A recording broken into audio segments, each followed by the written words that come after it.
नमस्कार, आप देख रहे हैं फिट इंडिया का सुपर हिट बुलेटिन। आपके साथ मैं हूं दीपिका यादव। नमस्कार, गुड मॉर्निंग, बहुत स्वागत है आपका टाइम्स नाउ नव भारत पर। मैं हूं आपके साथ बरखा शर्मा। नोएडा के बायोडायवर्सिटी पार्क से आज आपको देश दुनिया की हर ब्रेकिंग न्यूज आप तक पहुंचाएंगे। अगले 2 घंटे तक आप हमारे साथ लगातार बन रहिएगा। सबसे पहले फिट इंडिया का सुपर हिट बुलेटिन और फिर फ्रेश एंड फास्ट में आपको तमाम अहम बड़ी खबरें देश दुनिया के दिखाएंगे।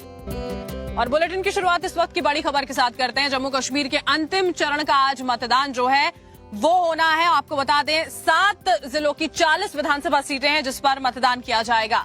जी हाँ, पाकिस्तान बॉर्डर से सटे हुए 7 में से 6 जिले सुबह 7 बजे से शाम 6 बजे तक वोटिंग होगी। वोटिंग को लेकर के कड़ी सुरक्षा व्यवस्था की गई है। नतीजे 8 अक्टूबर को घोषित किए जाएंगे, लेकिन उससे पहले देखिए आज जम्मू कश्मीर में अंतिम चरण के लिए वोटिंग हो रही है। 7 जिलों की कुल 40 विधानसभा सीटें हैं जिसके लिए वोट डाले जाएंगे। बड़ी खबर इस वक्त की आपको बता रहे हैं, आखिरी और ये तीसरा चरण है। 7 जिले, 40 विधानसभा सीटें और 39 लाख से ज्यादा वोटर्स जो हैं वो अपने मताधिकार का प्रयोग करने के लिए, उपयोग करने के लिए बाहर निकले। इसको लेकर लगातार प्रयास भी किए गए और अब ये देखना होगा कि पहले 2 चरणों में जिस तरह से मतदान प्रतिशत देखने को मिला था वही तीसरे फेज में भी देखने को मिलता है या फिर नहीं। बड़ी खबर आपको बता रहे हैं जम्मू कश्मीर से, जहां पर 7 जिलों की 40 विधानसभा सीट के लिए वोटिंग होने वाली है और अब से कुछ ही देर में यानी कि 7 बजे वोटिंग शुरू हो जाएगी। हर कोई अपने मत का आज इस्तेमाल करेगा। 7 बजे तक शाम 6 बजे तक वोटिंग होगी और वोटिंग को लेकर के जम्मू कश्मीर में उन सभी सीटों पर कड़ी सुरक्षा व्यवस्था भी की गई है और जो नतीजे हैं वो 8 अक्टूबर को घोषित किए जाएंगे। तीसरा चरण है। देखिए, अगर जम्मू की बात करते हैं तो सबसे ज्यादा 11 सीटों पर वहां वोटिंग हो रही है और बारामूला की 7 हैं, कुपवाड़ा कठुआ की 6, उधमपुर की 4, बांदीपुरा सांबा की 3 सीटें ऐसी हैं जिन पर मतदान होगा। बस कुछ ही देर का इंतजार है। 7 से 8 मिनट के बाद मतदान की जो पूरी प्रक्रिया है इस तीसरे और अंतिम चरण की वो शुरू हो जाएगी।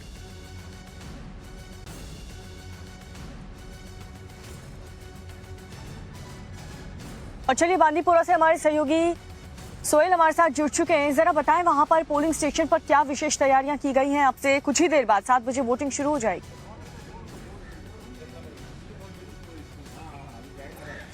देखिए, जम्मू कश्मीर विधानसभा के तीसरे और अंतिम चरण के लिए वोटिंग जो है अब कुछ ही मिनट के बाद शुरू होगी। मैं इस समय बांडीपुरा में हूं और मेरे सहयोगी शफीक आपको तस्वीरों के माध्यम से दिखाएंगे। जो वोटर्स है वो पोलिंग स्टेशन के बाहर। माइक नीचे करें। अरे बैठ करेंगे।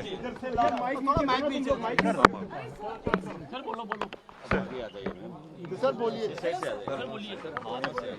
चलो आप आ गया।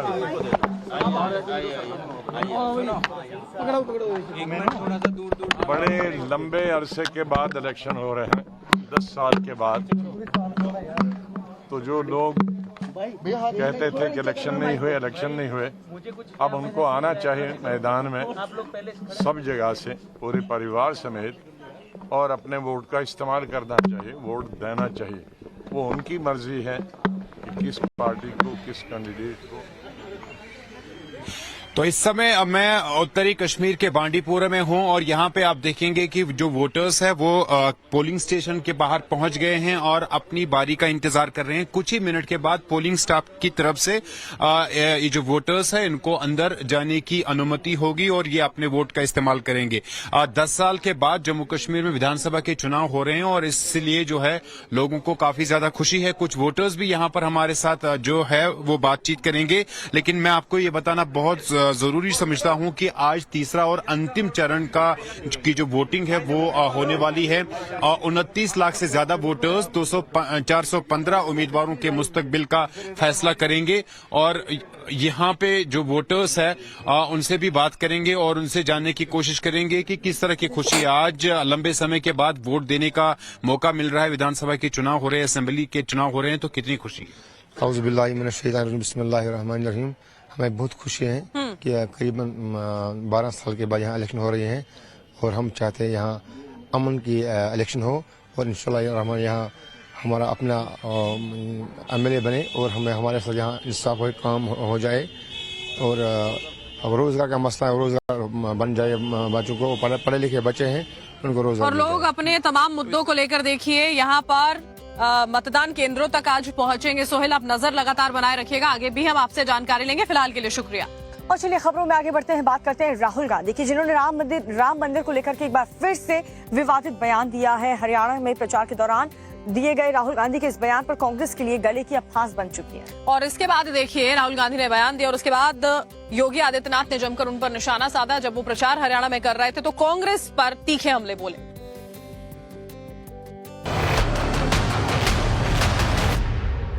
इनके कारण यूपी में हर तीसरे दिन दंगा होता था। दंगाई या तो जेल में है या जहन्नुम की यात्रा में जा चुका है। हरियाणा में सीएम योगी बीजेपी के लिए धुआंधार प्रचार कर रहे हैं। इस दौरान वो कांग्रेस पर हमले करने से भी चूक नहीं रहे हैं। प्रचार के दौरान सीएम योगी ने राहुल गांधी के राम मंदिर को लेकर दिए गए बयान पर तीखा पलटवार किया। वे कहते हैं कि अयोध्या में जब रामलला का मंदिर का उद्घाटन हो रहा था तो वहां पे नाच गाना चल रहा था। अरे जिंदगी भर तो यही तुम्हारा खानदान करता रहा।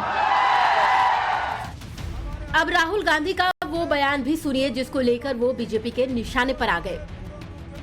पूरा हिंदुस्तान देख रहा भैया, आपने राम मंदिर खोला, सबसे पहले आपने राष्ट्रपति से कहा कि भैया आप आदिवासी हो, आप तो अंदर आ ही नहीं सकती, अलाउ नहीं है आपको। उसके बाद अमिताभ बच्चन को बुला लिया, अदानी को बुला लिया, अंबानी को बुला लिया, किसी एक मजदूर को नहीं आने दिया। आपने किसी बढ़ई को देखा, किसान को देखा, मजदूर को देखा? कोई नहीं।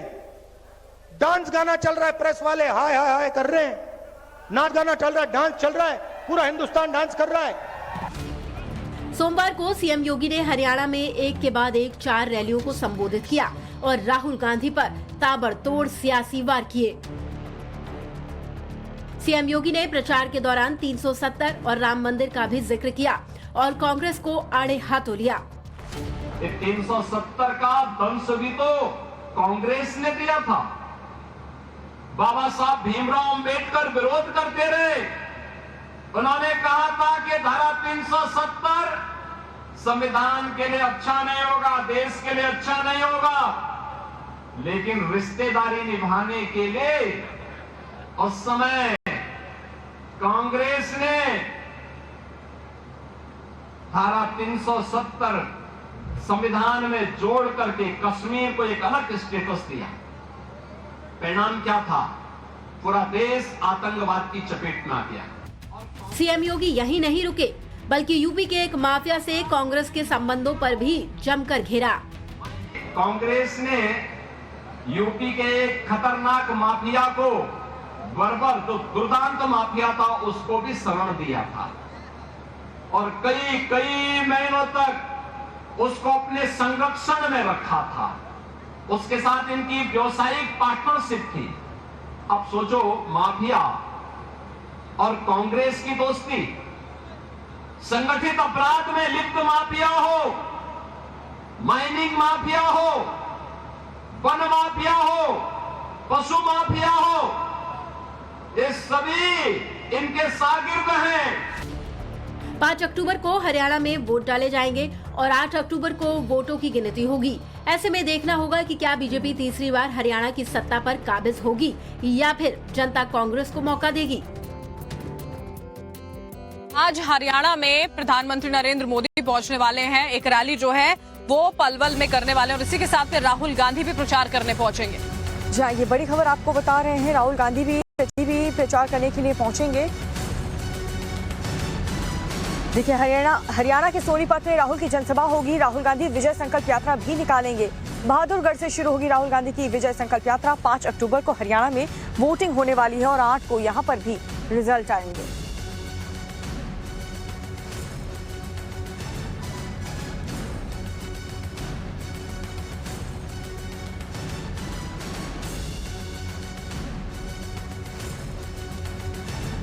बड़ी खबर इस वक्त की आपको बता रहे हैं, हरियाणा के पलवल में प्रधानमंत्री नरेंद्र मोदी जो हैं वो रैली को संबोधित करने वाले हैं और हरियाणा के सोनीपत में राहुल गांधी पहुंचेंगे, जनसभा करेंगे। विजय संकल्प यात्रा उनकी ओर से निकाली जाएगी और बहादुरगढ़ से शुरू होने जा रही है राहुल गांधी की विजय संकल्प यात्रा। 5 अक्टूबर को आपको बता दें हरियाणा में वोटिंग होनी, 8 तारीख को नतीजे जो हैं वो सामने होंगे।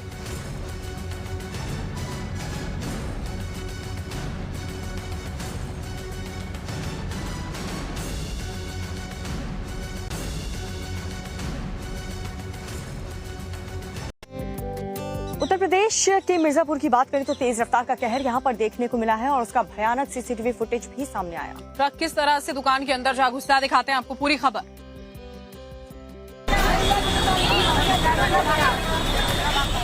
तेज रफ्तार ट्रक के कहर ने एक शख्स की जान ले ली। तस्वीरें देखिए कैसे ट्रक दुकान में घुस गया। इस एक्सीडेंट में 2 लोग गंभीर रूप से घायल हो गए हैं। जैसे ही हादसा हुआ घटना स्थल पर भारी भीड़ जमा हो गई और लोग जबरदस्त आक्रोशित हो गए। लोगों ने ट्रक ड्राइवर को घेर लिया और मारने भी लगे।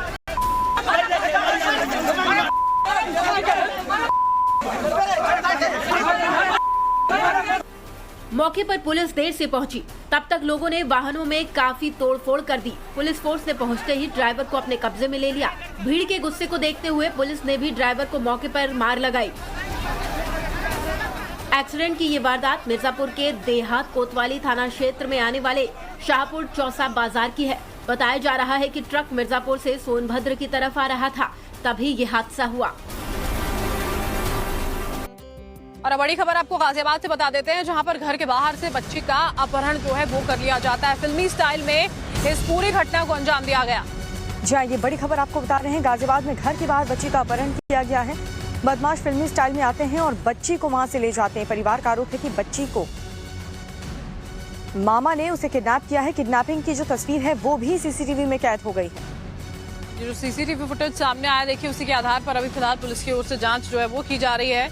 घर के बाहर से बच्चे को उठा लिया जाता है और परिवार आरोप लगा रहा है मामा पर। आपको बता दें, बच्ची अपनी दादी के पास खड़ी हुई थी और तभी अचानक नकाबपोश बदमाश आए और एक महिला भी आई और घर के बाहर खड़ी बच्ची को साथ ले गए।